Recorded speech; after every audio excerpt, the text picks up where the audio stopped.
I'm Max Rymer, guest host of the Republican Roundtable, and we're talking transportation today. So I have with me Frank Pafko, the transportation czar. We're here talking about the Riverview Corridor. Frank, can you tell us a little bit about this project? I sure can, Max, and thank you for inviting me. The Riverview Corridor is a proposed transit line. It is the Ramsey County is proposing it to run from St. Paul Union Depot, or the acronym SPUD, generally down West 7th and to the Minneapolis-St. Paul Airport.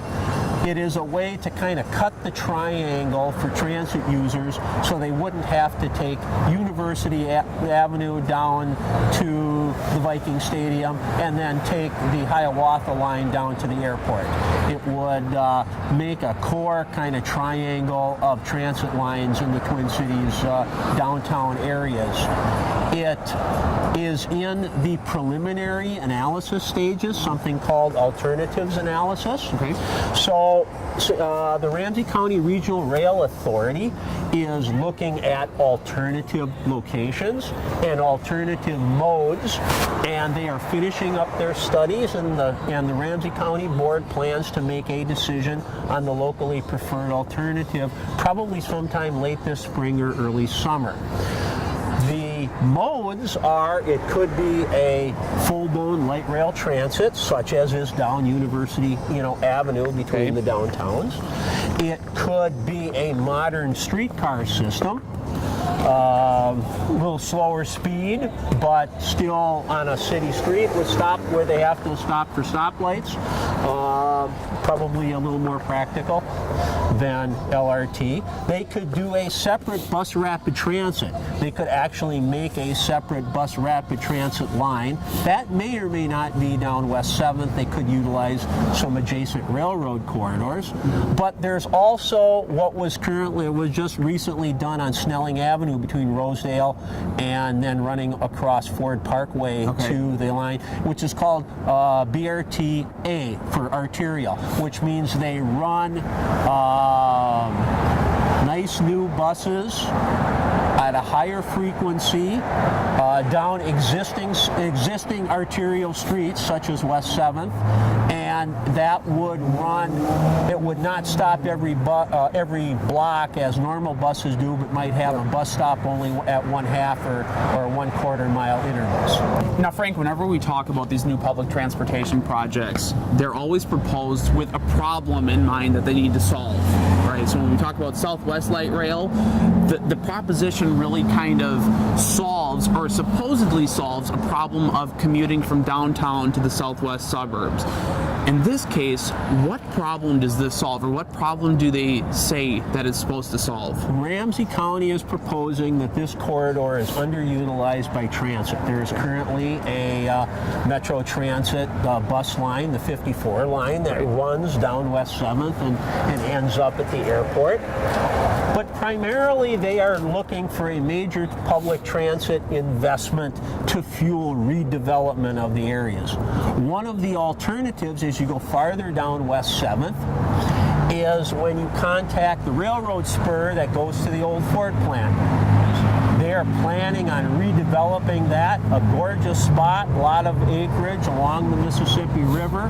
And so one of the alternative locations is, instead of going straight across the Mississippi River on a new bridge and then under Fort Snelling, a costly and problematic construction problem, it could run up that old railroad line to the Ford plant and then cut across on Ford Parkway. It's a lot of real estate. It is. It would cut across on Ford Parkway, the Ford Bridge, and then hook up with the Hiawatha line LRT at the 46th Street station.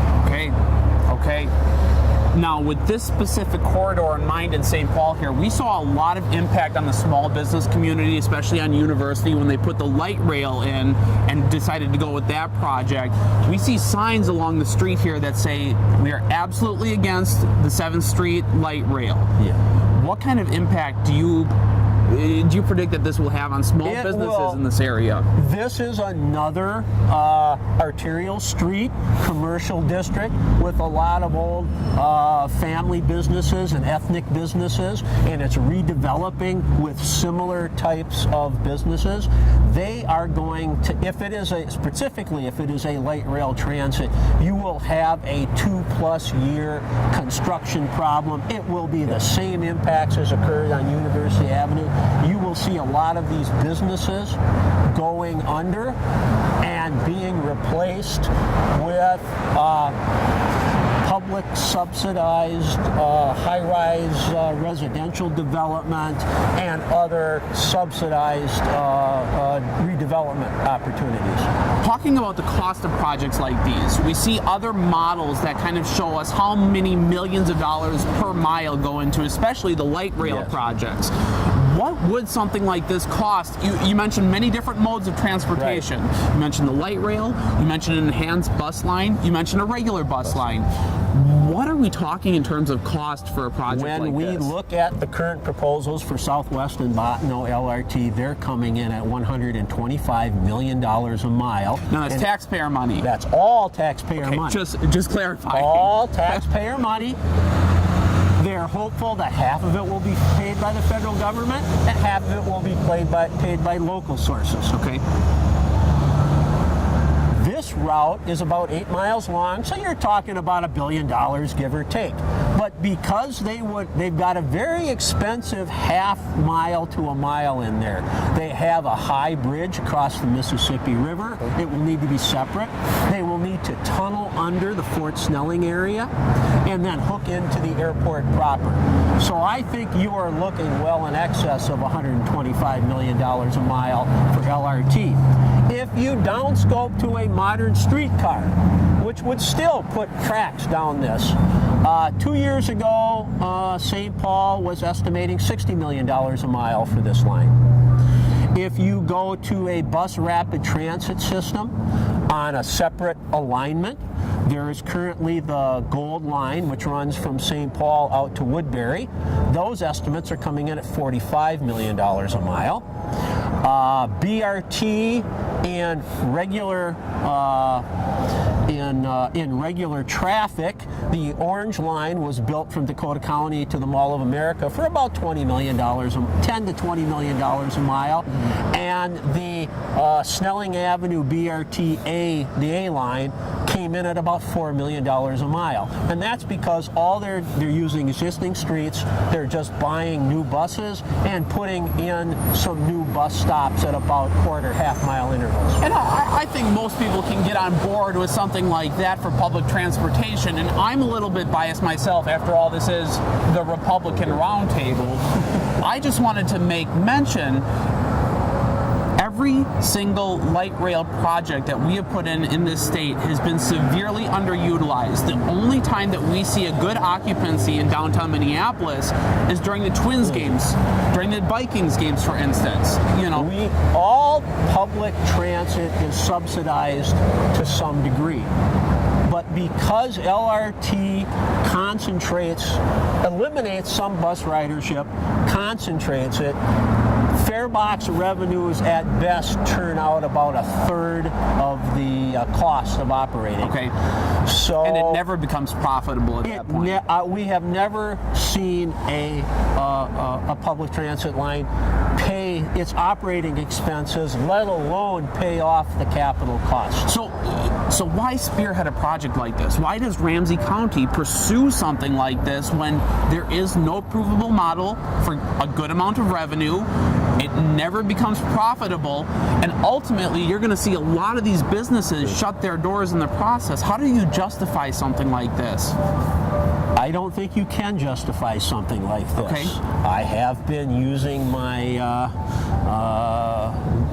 my transportation czar persona on the Up and Adam podcasts to argue against expending these large capital-intensive public transportation. I have been opposed to Southwest LRT and Botno. I think I like BRT, but I think the gold line is way overpriced at $45 million a mile. I much prefer something like the Orange Line or the A Line, which is a much more frugal way to provide good transit service to the public. Ramsey County commissioners in particular are looking at the, quote, redevelopment potential of a major transit investment, because once you put that major transit investment, then they can get the Met Council and themselves and the cities to publicly subsidize some redevelopment potentials and clean up the corridor, get the new urbanism, Yes, of course. In my youth we called them, yuppify the neighborhood. Very interesting. So for this project specifically, for this corridor specifically, what's next? What happens next? Is it an imminent project? No, it is well off. No financing has been identified for the project. They're in literally the first steps. They are coming up with a locally preferred alternative. Then they will make an application to the Federal Transit Administration to see if they could get into their New Starts program.